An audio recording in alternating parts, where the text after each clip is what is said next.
সরকার নিশ্চিত করতে পারছে না। আমরা আমাদের এই অভ্যুত্থানে দেখেছি প্রত্যেকটি মিছিলের সামনের সারিতে আমাদের বোনেরা ছিল, আমাদের মায়েরা ছিল।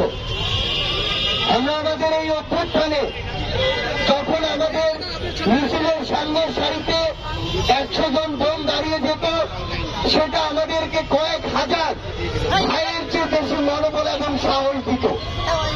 এবং এই 100 জন নারী তখন ওই খুনি হাসিনার যে রেজিম, সেই রেজিমের স্তম্ভগুলোতে কিন্তু কাঁপন ধরাত। কিন্তু এই অভ্যুত্থান পরবর্তী সময় থেকে আমরা দেখি, আমরা কয়েকদিন ধরে দেখছি, আজকে আমাদের ঢাকা মেডিকেলের আইসিইউতে আমাদের মাগুরার ছোট্ট এক বোন আসিয়া মৃত্যুর সাথে পাঞ্জা লড়ছে। ওই শকুনদের দৃষ্টি থেকে আমাদের বোনদেরকে রক্ষা করা এখন একটি চ্যালেঞ্জ হয়ে দাঁড়িয়েছে।